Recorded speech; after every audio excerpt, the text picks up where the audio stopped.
Ragda patties बनवण्यासाठी आपण इथे सफेद वाटाणे 4-5 तास भिजवून घेतले आहेत.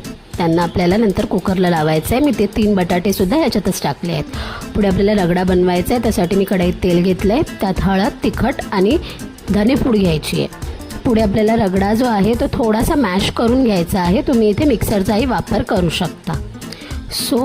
इकडे अशा पद्धतीने आपल्याला रगडा मॅश करून घ्यायचा आहे. नंतर आपली जी पण फोडणी आहे तेलाची त्याच्यात आपल्याला रगडा टाकून घ्यायचा आहे आणि नंतर मग राहिलेला सगळा रगडा आपल्याला त्यात टाकायचा आहे. बघू शकता आपल्या रगड्याला खूप छान अशी उकळी आली आहे. एका साईडला आपण आता इथे खजूरची चटणी बनवणार आहोत. मी खजूरच्या बिया काढून घेतल्या आहेत आणि थोडं पाणी घालून मिक्सरला लावून घेतलं आहे. खजूर थोडा जाड असतो म्हणून मी याला थोडं पाणी घालून गरम करून घेतलं आहे. पुढे आपल्याला पॅटीस बनवण्यासाठी मी इथे बटाटा घेतला आहे. बटाट्याला आपण मस्त पील करून घेतलं आहे. त्यामध्ये आपल्याला हळद आणि थोडंसं मीठ टाकून चांगलं मॅश करून घ्यायचं आहे. मॅश बटाट्याचे नंतर अशा पद्धतीने पॅटीस बनवायचे आहेत. खूप छान कलर आला आहे हळदीचा. आणि नंतर आपल्याला एका पॅनमध्ये ते शॅलो फ्राय करून घ्यायचे आहेत. बघू शकता आपला रगडा रेडी आहे. इथे गार्निशसाठी मी इथे कांदा, टोमॅटो आणि कोथिंबीर घेतली आहे. प्लेटिंग करूया. ह्याच्यामध्ये मी 2 पॅटीस घेतले आहेत. त्याच्यावर आपण आपला जो रगडा आहे तो वरून घालायचा.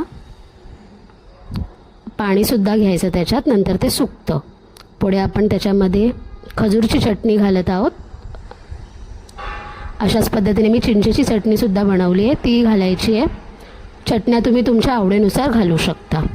आणि लास्टला आपण इथे मिरचीची चटणी टाकतो आहे. चटण्या घालून झाल्या की त्याच्यावर घालायचा आहे आपल्याला कांदा. कांदा मस्त टाकून घ्यायचा. त्याच्यामध्ये थोडंसं टोमॅटो टाकते आहे आणि कोथिंबीर आणि सगळ्यांची फेवरेट आपली नायलॉन शेव.